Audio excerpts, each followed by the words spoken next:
Hello YouTubers, welcome back to the workshop. Project we've got for you this week is this lovely piece of walnut.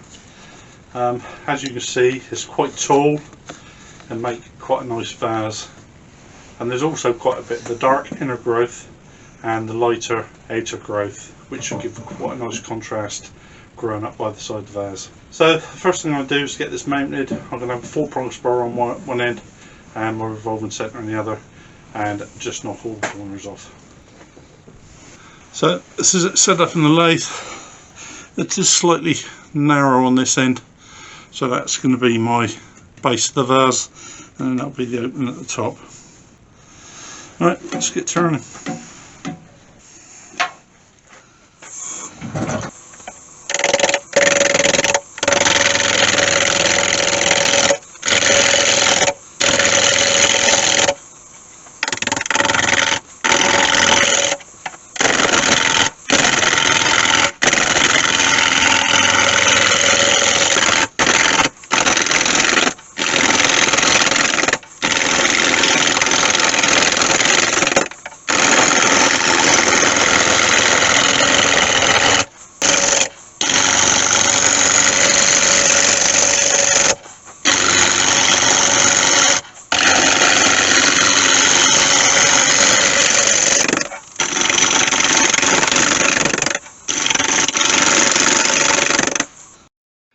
So I'm just continuing here now. I've got my roughing gauge and just continuing taking this way, just turning it down, getting it down to the desired shape really.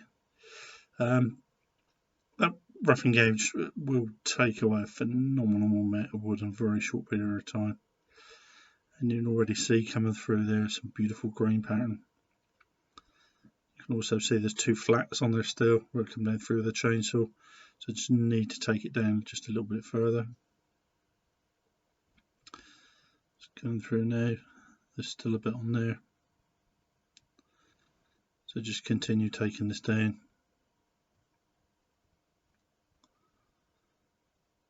So just continue really with the roughing gauge, just getting it down to the desired shape. I'm going to come down through here now with my spindle gauge, just give me a reasonably good finish on here, because I just really wanted you to see what beautiful grain there was under that wood. You see it there running through. So there we go YouTubers, I've sanded that down to 600, and you can already see that beautiful grain coming through there. It's pretty much time for me to pack up for the night. I just want a bit more sanding on there. I've got a bit of tear out and through several places, so I need to get in hand sand up with a grain just to take all that out, and then I need to address these cracks in there. Many moons ago I worked on the buildings and the construction industry, and we always used to have a say, we had something like that, if you couldn't hide it, make a feature of it. So what I intend to do is fill that with epoxy resin, a 2-part epoxy resin, and I have got some lovely colours to fill that with. Purple, reds, blues, all different shades of red, and I think the gold would look quite nice in there. So I'm going to fill that with the gold. So I filled those splits, I used epoxy resin and I mixed that up with some metallic gold resin dye, and it's not gone off for some reason. I know it's quite cold down there. I've been up and had my lunch and I'll come back down and it's still very tacky, so it means I can't finish the outside off. So what I intend to do is to start and rough turn the inside, start hollowing. So what I'm going to start off with is about 70mm forcing a bit, and I'm going to push that straight down through the middle to start with, which will take most of the wood out very quickly. Good thing about putting a forcing a bit down that size is actually bigger than my chuck, which allows me to follow straight down through the wood.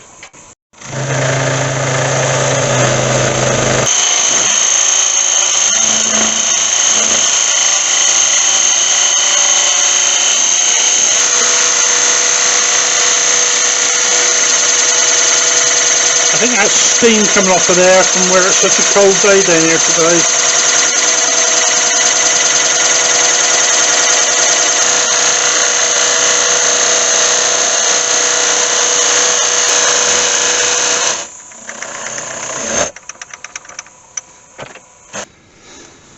can see on there when that goes through, it generates heat, obviously, where it's cutting through there. But you can see how that forces all the moisture in that wood to come to the surface. You see that down there, there's almost like a tide mark where that's gone down through. It doesn't take long to dry out. You see on here now what I meant about the size of that portion a bit. It clears my chuck, so my chuck can just follow it straight on down through.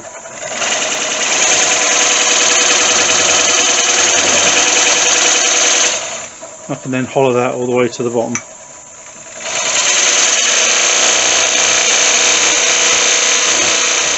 Overnight, and that's all gone off now. I follow a woodturner on YouTube by the name of Richard West. He's a woodturner from Ireland, very talented man, very clever woodturner.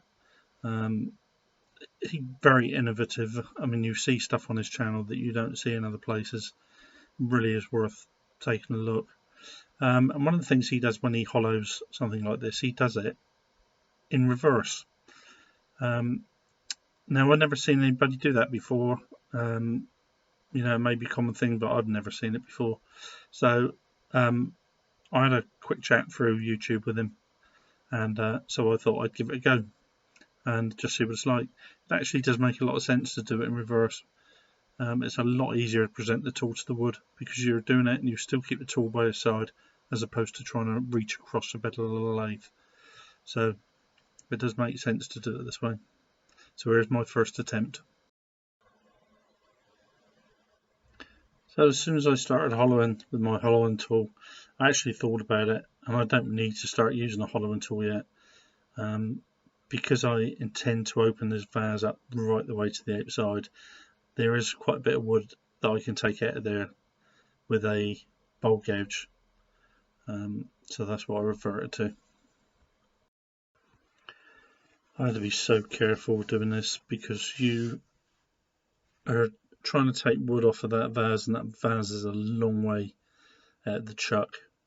You've got probably about 10mm wood inside the chuck holding it in place, and there's a good probably about 300mm sticking out of there. So there's a lot of leverage you're putting on the end of there. So very gentle cuts to start with, just going in. I was getting a lot of vibration on there for some reason. I couldn't quite work out what was going wrong. So it was just very gentle cuts to start with, just taking very thin shavings, making sure the tool's nice and sharp, and just gently working your way inside of the vase. So I started off with my bowl gouge to try to get in there. I had a 3/8 bowl gouge I was trying to take it out with, and I didn't go very far at all before I realised my tailstock got in the way. I suppose I could have removed it, but I thought it was the time. I reverted back to using my hollowing tool. Again, lathe in reverse, and just coming in my hollowing tool and just gradually work it away. It did seem a bit odd doing it for the first time, but I soon got used to it, and I think it works extremely well. Very good tip, Richard. Glad I watched you. So it's just a matter now of just coming in with the hollowing tool and just gradually working that wood away. I was hoping I could have taken all the wood out of the vase with that hollowing tool, but I got so far down and I couldn't really see what I was doing inside.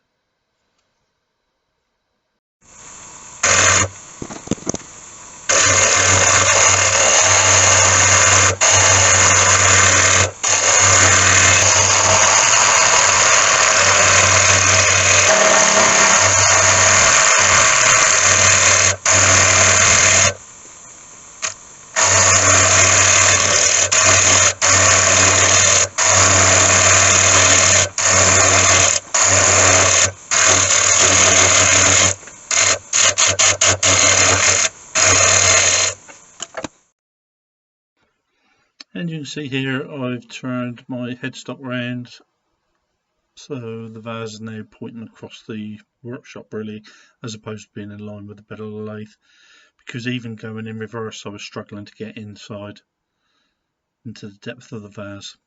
So I'll do it this way now. That gives me clear, unfettered use of my hollowing tool, and I'll just get in and more of the same.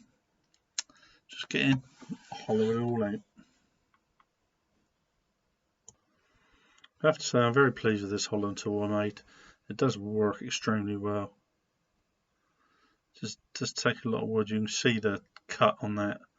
It just takes quite a lot of wood away very quickly.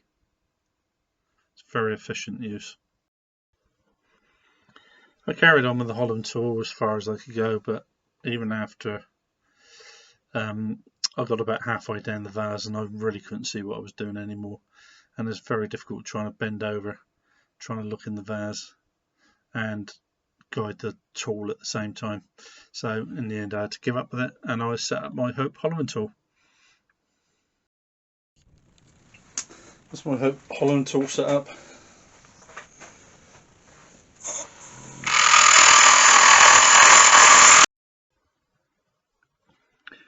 If you look at the blue screen on the top picture, you can see that black dot in the middle of the screen, and that is where the tip of my tool is. So what I do is I follow that tip of that black dot, and I know where my tool is in relation to the side wall of the vase. So when I'm hollowing it, I know exactly what the wall thickness of that vase is going to be.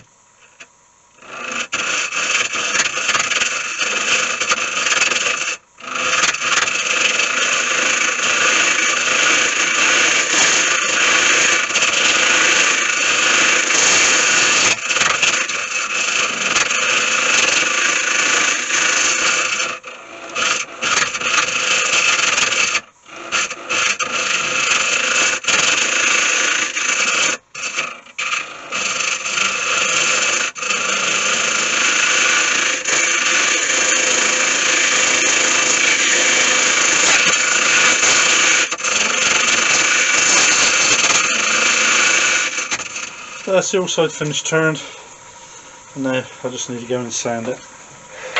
This is going to take quite a while because you can get your hand right down inside of there when it stops, obviously. So you feel everything in there, so I need to make sure the inside is sanded as good as the outside. So that's my homemade sanding tool. It doesn't turn, just sits stationary on there.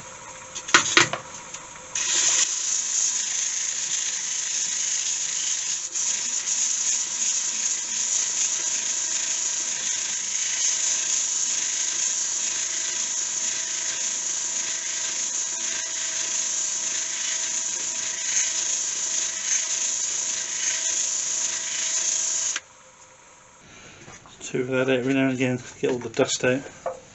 And I do exactly the same as I do with the outside. That is 80 grit. I've got 100, 120 and 180, and that's pretty much fine enough just to sand the inside of there.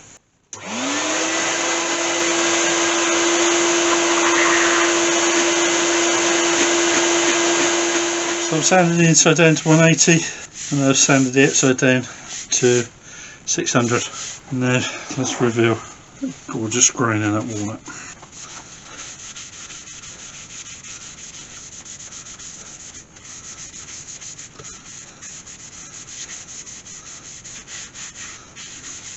Well, I've said it many times before, but that is what we turn wood for. That is absolutely beautiful. I haven't even got any wax on there yet.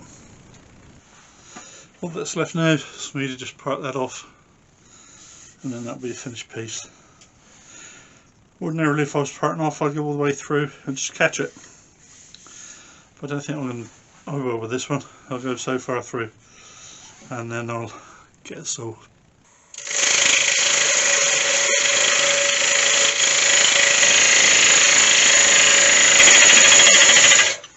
What I'll do with this one, I'll go with my parting tool at a slight angle like that, and then that'll make sure I have a hollow base, and it will sit down flat on the sideboard or on the shelf.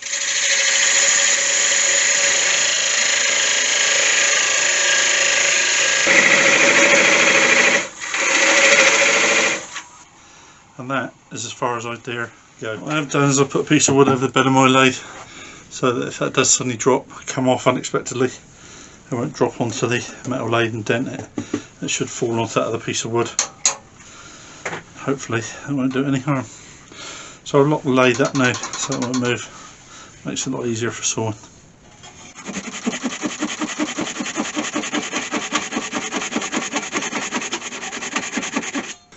Let me just show you, this is a piece I took out the chuck. Remember when I first started that vase, I found a big crack running down through there and I was worried that I was going to lose a piece of wood. And that's where I parted off, and that was what was left in the chuck. And as I took it out, so this huge great crack running through there, another one through there. So I think I was quite lucky to keep that in one piece.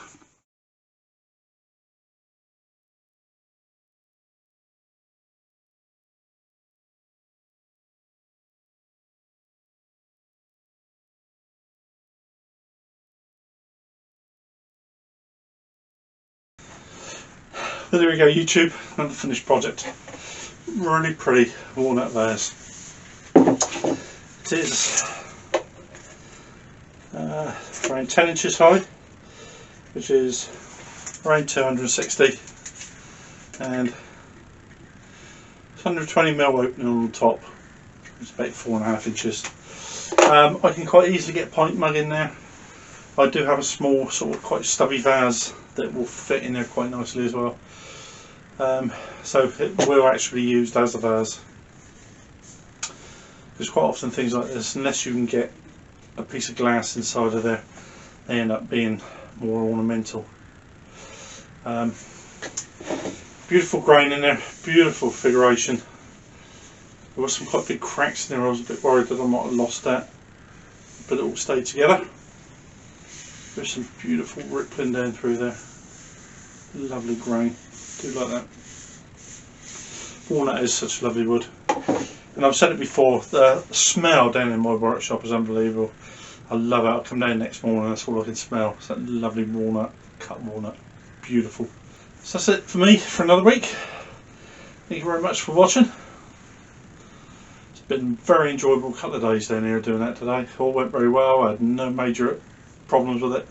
No hiccups. Just all went well. Just a lovely piece of wood turning. Really good fun. Really enjoyed it. So perhaps if this has given you a bit of inspiration or inclination, or maybe even a little bit of enthusiasm, get down in your workshop, turn some wood. Like I always say to my wife, it won't turn itself, somebody got to do it. Thank you very much. Bye bye.